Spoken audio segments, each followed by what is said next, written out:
बात को मैं आगे लेकर चलता हूं, जिस बात को मेजर साहब ने उठाया, जिस बात को कमलाकर दिलेर ने उठाया, ये बात थी आतंकवाद की। और यहाँ पर आतंकवाद जो कौन है, क्या है, इस पर मैंने आपको शेर सुनाया।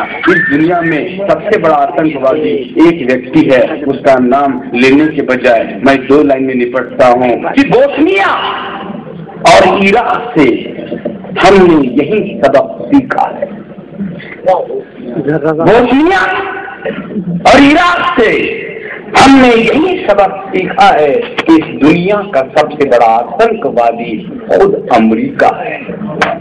मेरे दोस्तों, ये बदनाम कर रहे हैं और अफसोस की बात है, खुशी की बात है। मैं अभिनंदन करता हूँ my name is Khan Singh. देखिए, कोशिश कर रहा है वो कि मुसलमान आतंकवादी नहीं है, ये दिखाने की। मीडिया इसके अंदर आया है, बहुत से लोग आए हैं। मुझे और एक बात याद आ रही थी, मेरे ख्याल से यहाँ पर बात की थी शायद मेरे स्टूडेंट केस करने की थी या किसी ने की थी, बाबरी मस्जिद शहीद होने के बारे में। एक प्रोग्राम था परभनी के अंदर, और प्रोग्राम के अंदर एक सिख भाई टोली बोलकर बैठा हुआ था, और जब वो हादसा हुआ उस वक्त उसने एक शेर सुनाया था, जरा ध्यान से सुनिए। उसने कहा था कि सोए हुए थे एतबार की चादर ओढ़े हुए, सोए हुए थे एतबार की चादर ओढ़े हुए, तुमने हमें जगाया, अच्छा नहीं किया। आज ये कौम जाग चुकी है और एहसास दिला रही है कि आतंकवादी कौन है। जरा इस कविता को ध्यान दो। शायद मैं कोशिश कर रहा हूँ कि दीन इस्लाम और मुसलमान किस ढंग से जी रहा है इस देश में।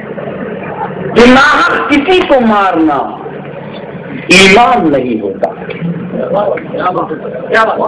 नाहक किसी को मारना ईमान नहीं होता, आतंकवादी कभी मुसलमान नहीं होता। इस्लाम नहीं सिखाता आपस में खून बहाना, इस्लाम नहीं सिखाता आपस में खून बहाना, ये हैवानों की है करतूत, यहाँ ईमान नहीं होता। कब तलक ताने देकर हमें दुखाओगे दोस्तों, कब तलक ताने देकर हमें दुखाओगे दोस्तों, इस तरह से अपनों का सम्मान नहीं होता। एक दरिंदे की करतूत और सारी कौम बदनाम कर डाली, एक दरिंदे की करतूत और सारी कौम बदनाम कर डाली। हमारे देश प्रेम का ये इनाम नहीं होता। कुछ लोगों की साजिशें हैं, मेरी कौम समझ न पाई। जरा ध्यान दे, खास तुम्हारे लिए बोल रहा हूँ। कुछ लोगों की साजिशें हैं, मेरी कौम समझ ना पाई। ये तालीम की कमी है दोस्तों, वरना ये इल्जाम नहीं होता।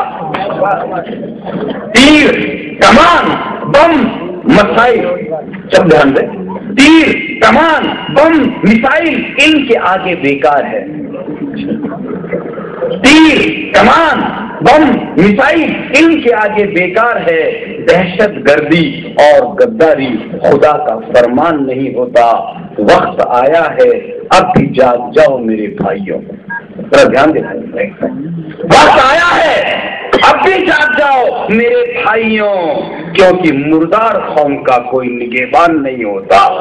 और आखिरी शेर सुना रहा हूँ कि अपने ही खून से हमें इस मुल्क को सींचना है, अपने ही खून से हमें इस मुल्क को सींचना है।